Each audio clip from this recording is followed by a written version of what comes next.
प्रधान जी, हमारे हैंडपंपों में पानी नहीं आ रहा। पानी के लिए हमें मीलों भटकना पड़ रहा है। बहन ठीक कह रही है प्रधान जी, हमारे बोरिंग में भी पानी नहीं आ रहा, फसल सूख रही है। आज हमारे गांव में जल का संकट है, इससे हम भी वाकिफ हैं। इसका समाधान हम सभी को मिलजुल कर करना होगा। क्या आप लोग इसके लिए तैयार हैं? तैयार हैं। तो सुनिए, हमारे हैंडपंपों में पानी इसलिए नहीं आ रहा क्योंकि जमीन का जल स्तर बहुत नीचे चला गया है। इसके जल स्तर को ऊपर लाने के लिए हमें इसे रिचार्ज करना होगा। बरसात से पहले छोटे छोटे बांध यानी चेक डैम और तालाबों द्वारा जल का फिर से भरण करना होगा। इससे धरती का जल स्तर भी बना रहेगा। और साथ ही इस बात का भी ध्यान रखें कि तालाबों में कपड़े ना धोएं और जानवरों को ना नहलाएं। इससे जल प्रदूषित होता है। जल प्रदूषण नहीं, जल संरक्षण करें।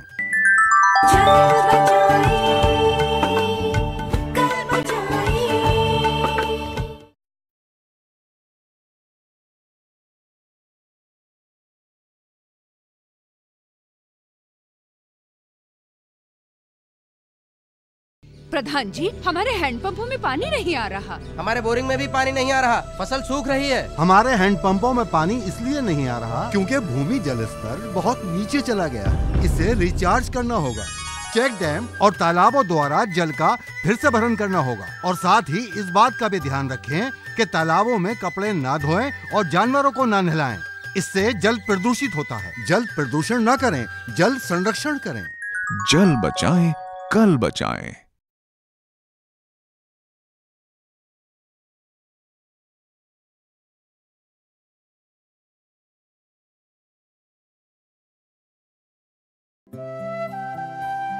अरे दीनू काका, इतना पानी?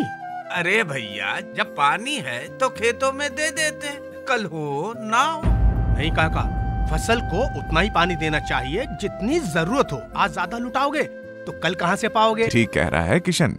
किसान भाइयों, हमेशा याद रखो, फसल को जरूरत के अनुसार ही पानी देना चाहिए। ज्यादा पानी ज्यादा फसल तो नहीं देगा, उपज कम कर देगा। फसल बढ़ने के साथ पानी की जरूरत बदलती रहती है। ज्यादा दिया पानी खेतों को खराब कर देता है। अपने क्षेत्र में जल आपूर्ति के अनुसार ही फसल का चयन करें। सिंचाई के लिए सूक्ष्म तकनीकों का इस्तेमाल करें, जैसे ड्रिप इरिगेशन और स्प्रिंकलर। खेतों में फसल में पानी भरा न रखें। मैं सब समझ गया। दीनू तो समझ गया, लेकिन किसान भाइयों, ये बात आपको भी समझनी होगी। जल संरक्षण ही आपकी कृषि का आधार है। जल बचाएं, कल बचाएं।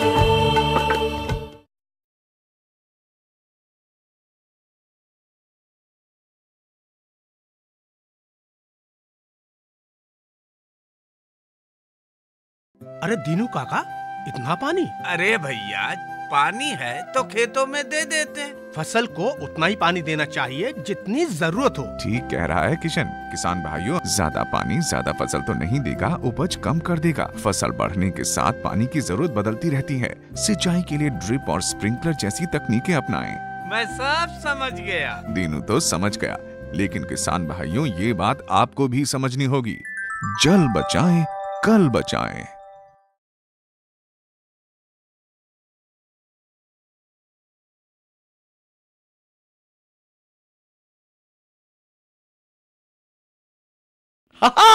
मैं जादूगर पाशा, मैं कर दूं चीजों को दुगना। देखो इसका एक नमूना।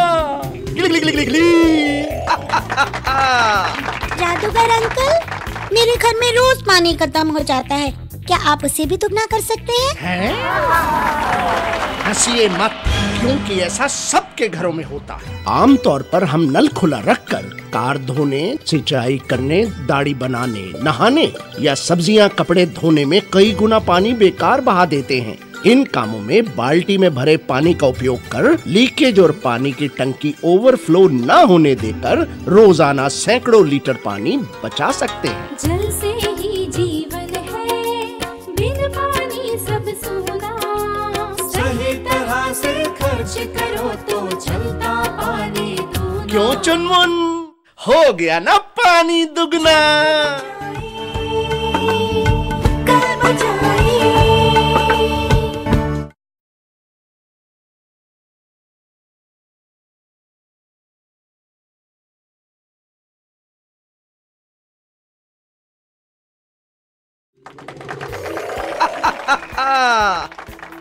जादूगर अंकल, मेरे घर में रोज पानी खत्म हो जाता है, क्या आप उसे भी दुगना कर सकते हैं? हंसिए मत, क्योंकि ऐसा सबके घरों में होता है। हम सब्जियां, कपड़े धोने, दाढ़ी बनाने और नहाने में बाल्टी में भरे पानी का उपयोग करें और लीकेज व पानी की टंकी ओवरफ्लो न होने दें। क्यों चुनमुन, हो गया ना पानी दुगना। जल बचाएं, कल बचाएं।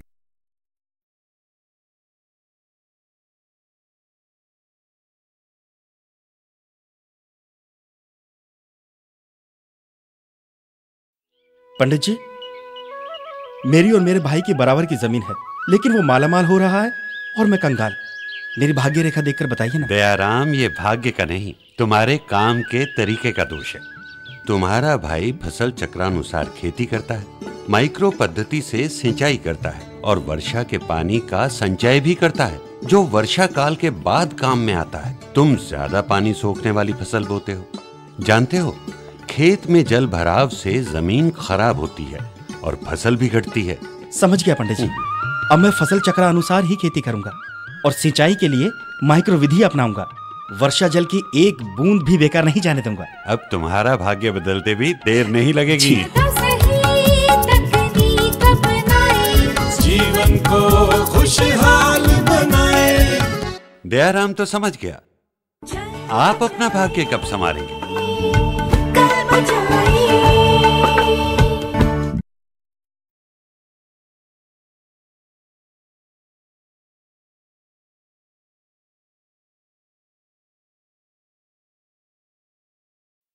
पंडित जी, मेरी और मेरे भाई की बराबर की जमीन है, लेकिन वो मालामाल हो रहा है और मैं कंगाल। मेरी भाग्य रेखा देखकर बताइए ना। ये भाग्य का नहीं, तुम्हारे काम के तरीके का दोष है।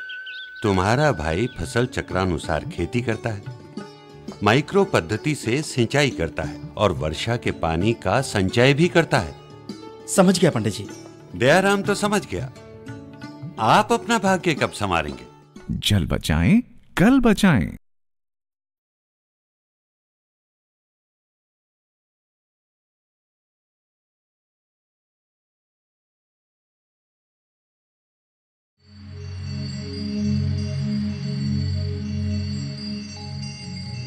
क्या बात है विनोद, कुछ परेशान हो दोस्त? प्रॉब्लम पानी को लेकर है। ग्राउंड वाटर लेवल नीचे जाने से पानी नहीं मिल पा रहा, और फिर लेबर में से भी किसी को पेट दर्द, किसी को उल्टी दस्त। लगता है पीने का पानी भी सही नहीं है। ओह, तुम्हारी प्रॉब्लम मेरी समझ में आ रही है। मेरी सलाह मानो तो जल प्रबंधन के 3 मंत्र इस्तेमाल में लाओ और चिंता से मुक्ति पाओ। 3 मंत्र? हाँ, पहला मंत्र है रिड्यूस, यानी फैक्ट्री में ऐसी तकनीक का प्रयोग जिसमें जल का इस्तेमाल कम से कम हो। दूसरा मंत्र है रीयूज, फैक्ट्री में प्रदूषित हुए जल को उपचार करके शोधित करना चाहिए ताकि ये जल गुणवत्ता के हिसाब से विभिन्न कार्यों में इस्तेमाल हो सके। और अब तीसरा मंत्र है सेफ डिस्पोजल, यानी कि प्रयोग के बाद बचे दूषित जल को फैक्ट्री से बाहर छोड़ने से पहले एक बार फिर से शोधित किया जाना चाहिए ताकि पर्यावरण और जीवन सुरक्षित रहे।